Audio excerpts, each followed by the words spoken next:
Você é advogado, eu não fiz nenhuma dessas declarações. Tá na mídia... Não.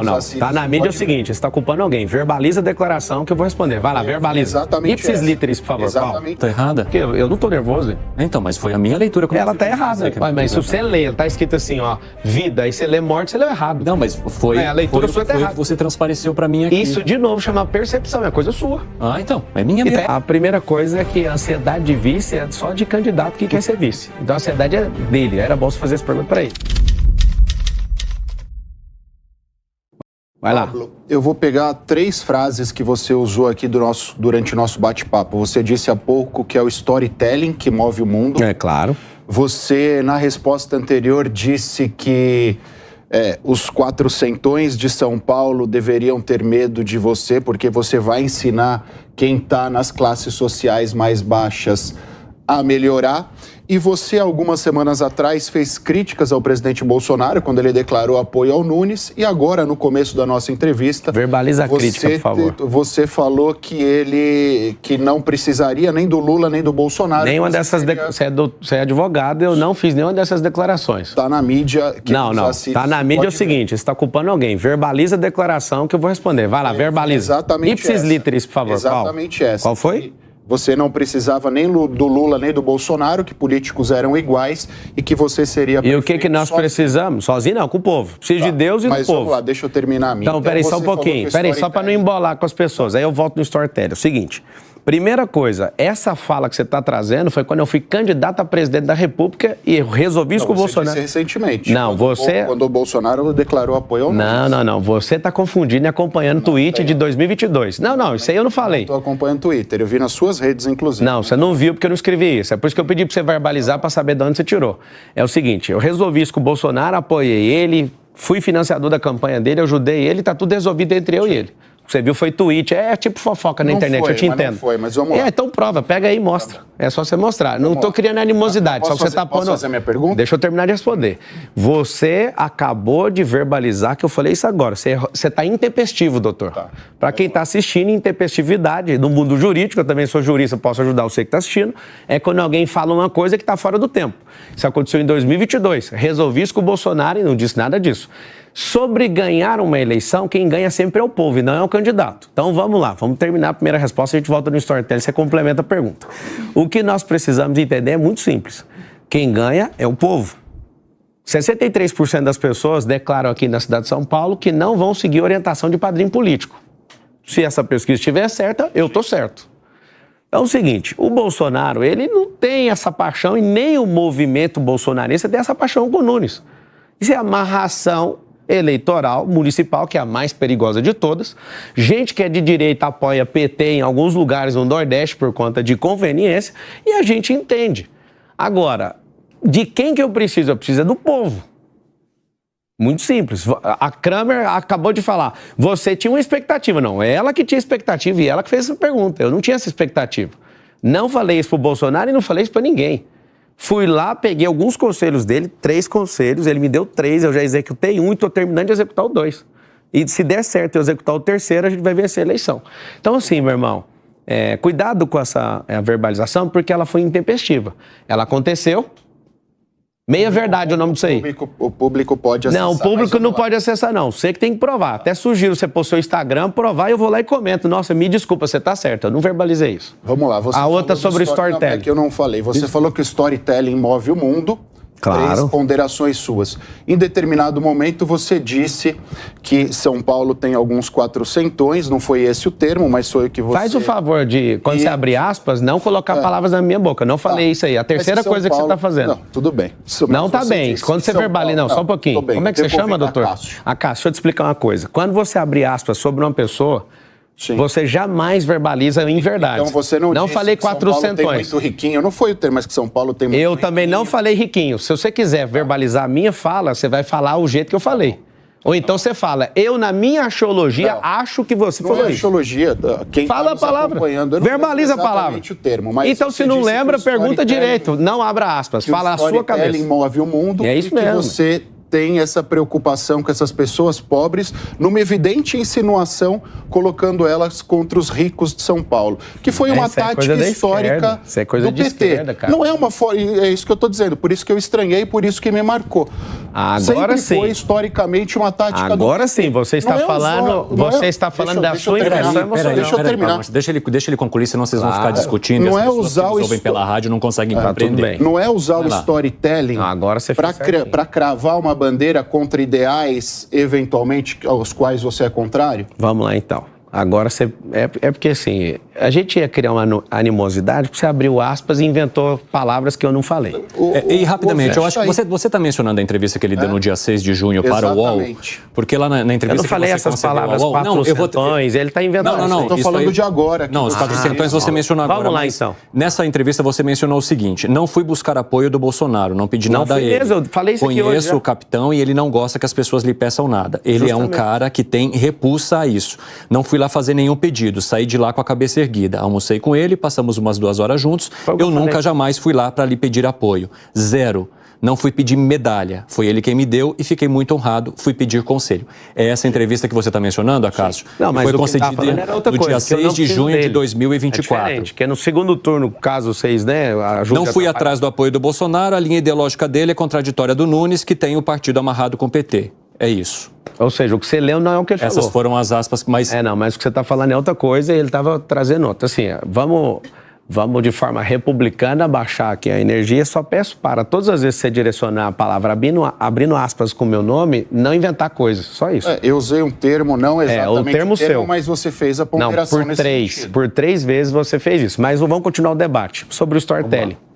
Como que eu vou ficar contra os ricos se eu sou super rico? Super rico, para quem está assistindo, é a configuração de pessoas que têm mais de 30 milhões de dólares de patrimônio. Como que eu estou dizendo isso? Agora, vamos ensinar matematicamente que 86% de todos os herdeiros vão queimar a fortuna dos seus pais. E se você me assistir, eu não tenho problema nenhum. Você vai ver eu sempre falando isso. Agora, governar para rico, rico não precisa de governo. O rico, ele precisa que ninguém atrapalhe ele. Eu deixei isso claro aqui, doutor, falei mais cedo. Agora, o que nós temos que fazer com nossa disposição política e máquina pública? Abençoar o pobre.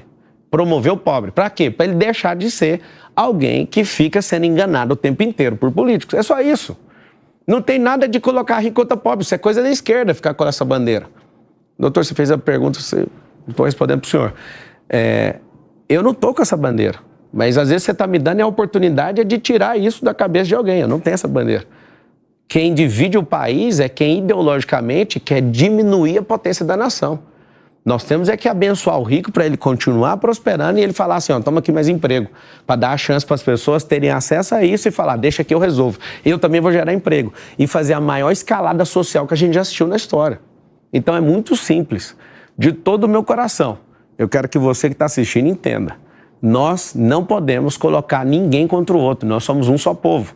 Estava lá no CEPAC, o tanto de gente do Sul me agarrando, obrigado pelo que você fez no Sul. Não fiz sozinho. Mais de 2.000 pessoas estão nesse movimento que eu encabecei. Mas lembra de uma coisa, nós somos um só povo. Mas você parou lá em São Paulo. Mas a gente tinha que ter parado lá no Panamá, se você for brasileiro, e ajudar lá onde precisar. Então a grande verdade é que eu não sou a favor disso. Agora, o mundo sim é movido a storytelling. O Lula saiu da cadeia com storytelling, tirou o mandato do Deltan com storytelling, quase conseguiu tirar, se não tivesse um grupo forte político, o Moro, se não tivesse um grupo igual a União, ele tinha perdido o mandato dele de senador. O storytelling move o mundo. Vocês que assistem novela, vocês não estão assistindo novela. Aquilo ali é para vender roupa e aquilo ali é para fazer propaganda. A maioria dos jornais também vende propaganda. A concessão pública brasileira, ela obriga 2 horas de transmissão de telejornal, de todo mundo tem canal de televisão. Você acha que o jornal dá dinheiro? Dá dinheiro vendendo o quê? A propaganda. Então tem que vincular essa propaganda com a notícia. Então a gente não está no país das maravilhas, a gente tem que aprender a ler, e eu queria que o povo todinho soubesse disso. Se você soubesse, você não vai emocionar com esse romancismo que tem aí do PT e companhia e pessoal que quer ferrar esse país inteiro.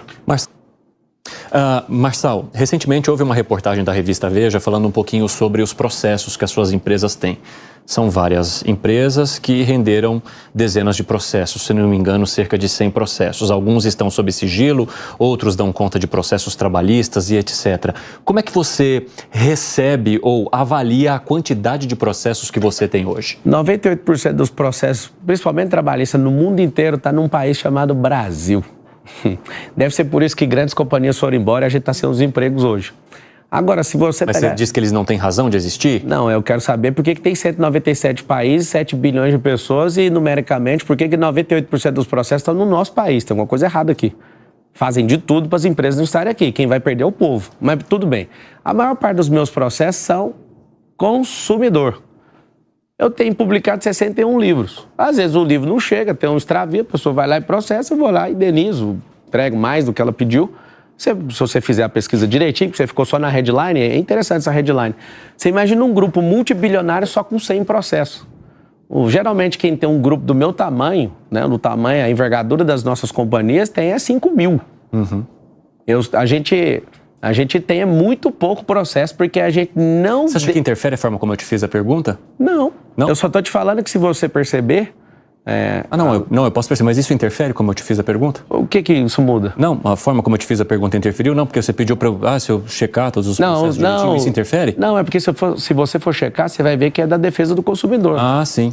Não é que interfere. Você falou que eu vi só o headline. Não, mas é porque... Não, mas eu tô te perguntando, esse espaço aqui é para isso também. E eu tô te respondendo. É por isso que eu não trouxe uma tese antes. Você tem tantos processos X e assado. Não, eu tô perguntando para você. E eu tô respondendo. De onde são esses processos e por quê? Eu quero ouvir a tua resposta aqui. Eu não quero ouvir a sua resposta baseada em outras publicações. Não, mas o que eu for responder é a minha resposta. Exatamente, por isso que eu tô te perguntando. E eu tô te respondendo. Por favor. Não faltou a resposta, já tá respondido. Não, exatamente. Mas por que você pede para eu ler headline, então? Não, eu não falei para você... Não pedi, não. Eu falei que você só leu até aí. Não, tudo bem. Posso ter lido ou não, mas isso não interessa. Eu tô te perguntando por que eles... Eu não sei por que você tá... Não sei por que você tá preocupado, mas eu já respondi. Não tô preocupado, não. E o que eu respondi, então? Não, eu tô te perguntando por que eles existem. Ué. São processos de consumidores, existem processos trabalhistas, mas eu quero saber um pouco mais. Por que alguns processos, por exemplo, ocorrem sob sigilo e por que são... Tem que perguntar pro juiz, E por que são tantos processos? Tantos? Um grupo multibilionário ter 100 processos, pergunta pros advogados aqui se isso não é um milagre. No Brasil, isso é um milagre. O que foi, Nelson? Já que estamos no assunto do processo... Sobre o que você perguntou sobre o questão do sigilo, se você quiser falar com o corpo jurídico, pode ficar à vontade, dou acesso, mas tem que perguntar para o juiz, é ele que coloca isso. É porque viralizou esses dias, Pablo, uma questão envolvendo seus processos e não aqueles que você responde. Mas você falou aqui, inclusive na Jovem Pan, no Pânico, que você nunca processou alguém... Até aquela data não tinha processado, o único processo era público, que era por conta da candidatura de presidente. Então, aí começaram a aparecer pessoas pesquisando processos que você seria o autor e estavam até te cobrando judicialmente. Você quer esclarecer? Como é que Quero esclarecer, você esqueceu? Já veiculou, não esqueci, já respondi, inclusive, você ouviu ou não? Você falando sobre os processos que você respondeu na resposta anterior. Não, acabei de responder, porque você não prestou atenção, vou repetir. Então só para ficar claro. Então vai lá. Quando eu te perguntei, você respondeu, no meio da minha pergunta, que até aquele dia você nunca havia processado alguém. Sim. Posteriormente... não sei se nos dias seguintes, alguém entrou com uma ação judicial contra você, demonstrando que antes do início do programa, do dia que você esteve aqui no Pânico, você já tinha processado anteriormente. Ou seja, o cara juntou e você fez uma nota pública tentando esclarecer. Não tentei, não. Eu consegui. Eu dei a clareza da nota porque muitas pessoas vão se aproveitar disso. A gente está no Brasil. Simples. Os processos que aconteceram até aquela data são de natureza pública, ou seja, era para poder ir no debate da Band, era contra a Rede Globo de televisão, porque me tirou de uma sabatina. Não processei ninguém, é um processo público, é em favor do povo, até aquela data. Como eu percebi uma manobra de algumas pessoas tentando tirar proveito, e várias, das 100 ações, desconta 20, se você quiser saber. Você desconta 20, é a ação de pessoas que estão se aproveitando dessa fala. Cobrando milhões, não é isso? Pode fazer à vontade. Tá muito simples. Peraí, deixa ele terminar. O que eu fiz foi, eu não tinha processado até aquela data. Só que agora, depois do Rio Grande do Sul, eu decidi que eu vou processar todo mundo e todo o dinheiro eu vou enviar para o Rio Grande do Sul para reconstruir aquele lugar. Agora, nós estamos num país onde as pessoas não gostam de produzir por si mesmas. Elas querem tirar o proveito de alguém. Então, realmente teve, as ações todas estão caindo, porque as pessoas bonitinhas, elas têm um dinheiro, vai lá e ainda mente no judiciário, e eu estou caçando todas, ela vai lá e pede assistência gratuita do judiciário para cobrar uma aposta, que eu nem fiz com elas. Eu fiz um desafio e a pesquisa, de novo, está muito nítida. Todos os processos até aquela data eram sobre questões públicas, minha candidatura, que inclusive o CNPJ é da campanha eleitoral. Não é meu. Eu realmente, até aquela data, não tinha feito, nem movido nenhum processo contra ninguém. Zero. Inclusive, até com a sua pré-candidatura, veio à tona o caso em que seu nome aparece lá em 2005, em Goiânia, em envolvimento que eles falam ali de formação de quadrilha, furto qualificado. Zero possibilidade de ter mexido com isso. E aí, qual é a explicação que o senhor dá? Porque, mais de uma vez, essa questão ela aparece nos momentos em que o senhor protagoniza algo. Muito simples. O que aconteceu lá em 2005, Muito simples. Pablo Marçal? É simples. Eu trabalhei para um cara arrumando computador para ele. Eu não tinha nenhum recurso. Esse cara me pagava, sei lá, R$400 e um dia eu respondo um processo criminal por causa disso. Não tenho nenhum conhecimento de quadrilha nem de ninguém. Não tinha dinheiro para pagar advogado. Eu vim realmente da família pobre que não tinha condição. Esse processo correu à revelia, se você for investigar direitinho. É isso que eu peço, assim. Não é contra você. A gente gosta... A gente não, né? A mídia gosta de pegar uma... Ele acabou se esfarelando depois, o senhor não... Só para você ter uma ideia, nem advogado constituído tinha. Sim. Foi a revelia, do tanto que eu não tinha nem uma ligação com aquilo e nem tinha dinheiro para pagar. Então, assim, eu nunca toquei em nada dos outros. Zero. Meu pai me ensinou a ser homem.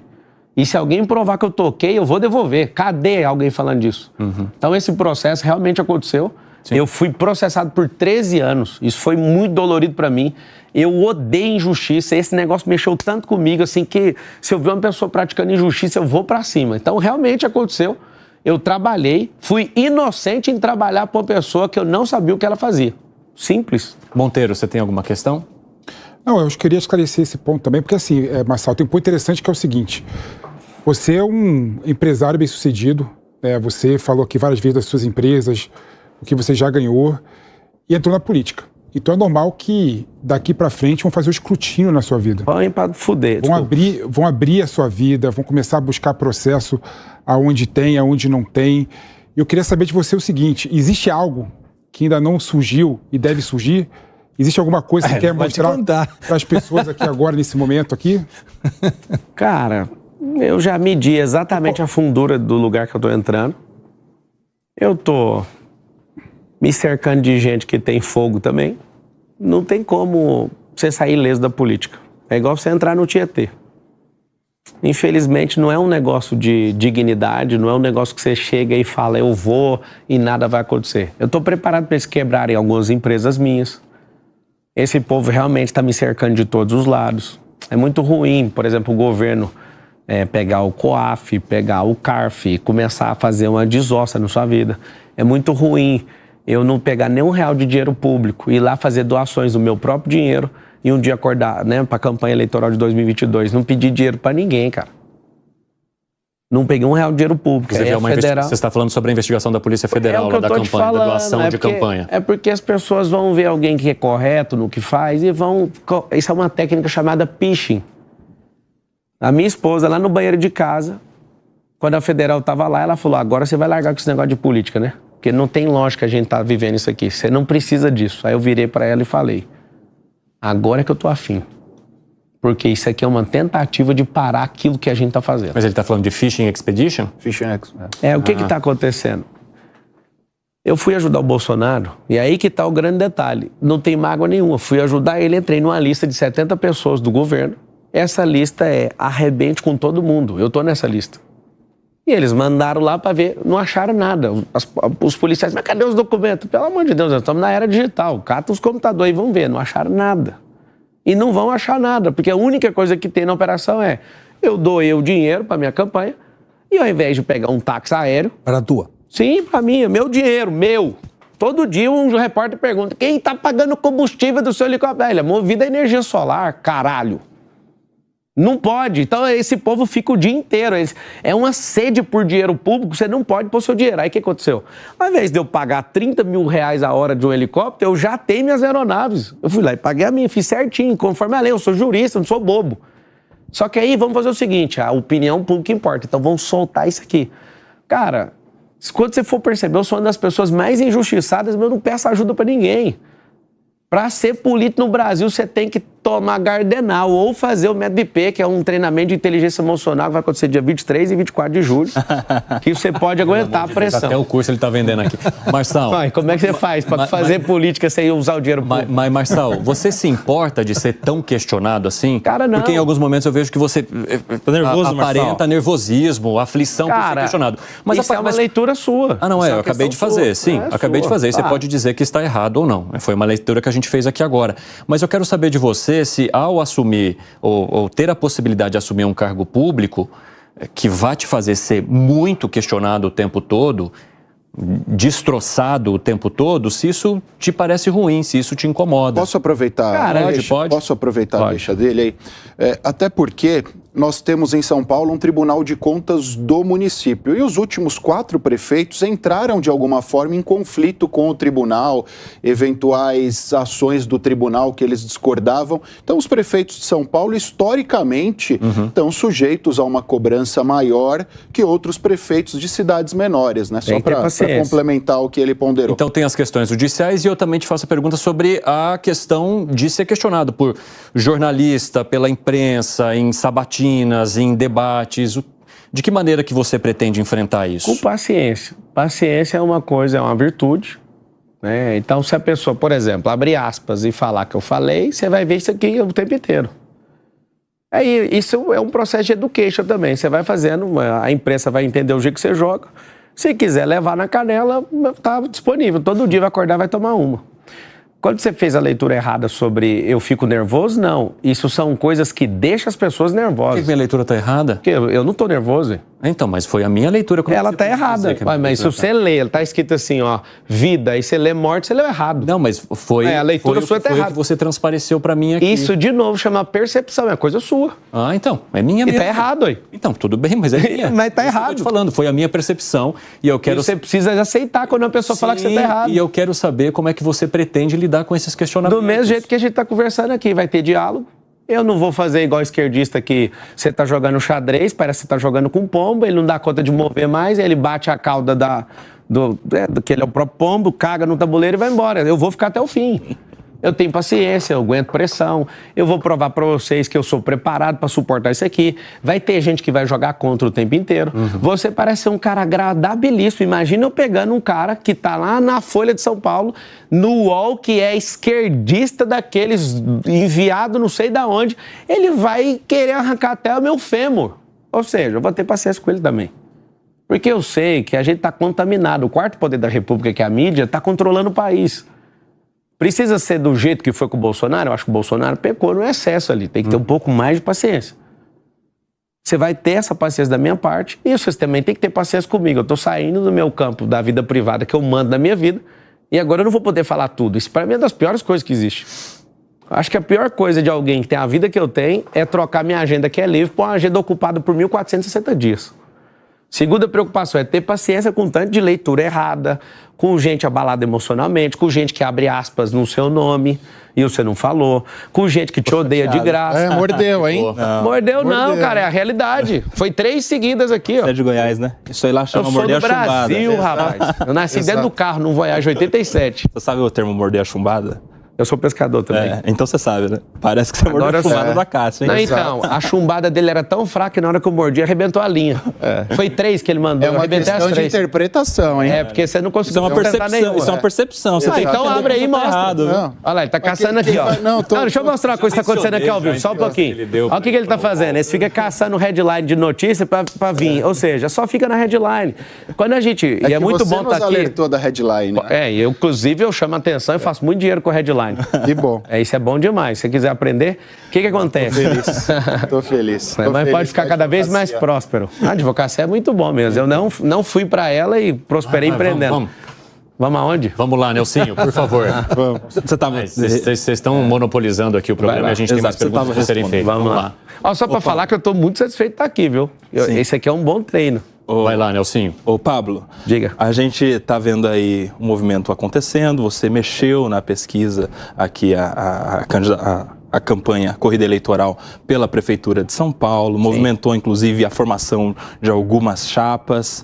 e a sua chapa ainda não está sendo discutida a respeito do seu vice. Quem não está discutindo? Pelo menos publicamente. Todo dia. Publicamente, calma. Não publicamente, a gente não está vendo quem são os cotados ou não. Agora, por exemplo, com essa ideia do União Brasil talvez aderir à sua campanha, o Milton Leite, que é o presidente municipal, tinha se colocado à disposição do Ricardo Nunes para ser vice dele.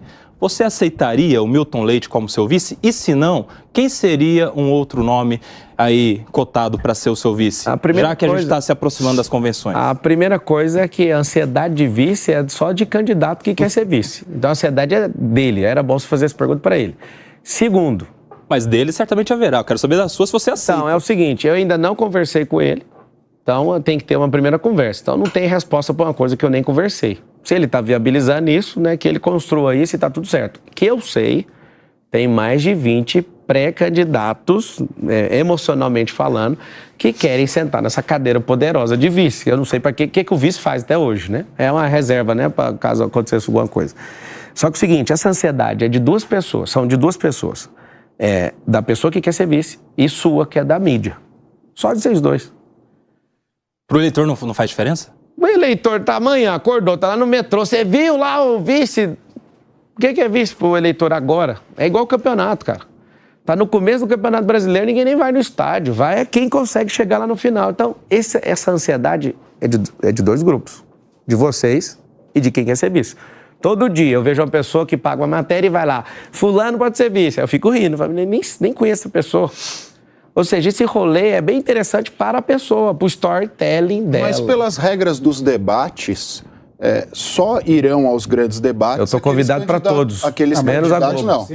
Mas quem tem 10% vai ficar de fora do debate. Mas eles não levam em consideração, as regras não levam em consideração pesquisa. A regra leva em consideração tempo de TV. Doutora Castro, eu já recebi Eu acho que... Mas as outras chapas... Você está achando... Não, você está achando. Você falou a palavra certa. Eu já estou confirmado nos debates. Mas e as outras chapas vão aceitar? Não, mas não é chapa, isso é regra que a televisão segue, não é lei. Se fosse lei, não tem o que falar. A regra que foi, porque já foram discutidas as regras dos debates. Quem está em terceiro, imagina quando eu chegar. Inclusive, eu estou lá nos acordos. É uma liberalidade da emissora de TV, realmente. Mas quem está com 10%... Você já fez campanha, eu já fiz campanha. Depende de uma aceitação das outras chapas. É isso que eu queria entender. Então, já tem uma conversa? É a terceira vez. Eu já estou confirmado, assinado. As outras chapas aceitaram? Não precisa de aceitar. Eu estou em terceiro lugar, já estou. Não, é tão simples isso aí. Isso é liberalidade. Isso não é por lei. Se fosse por lei, eu ia te responder outra coisa. Mas já estou. Falta só a confirmação da Rede Globo.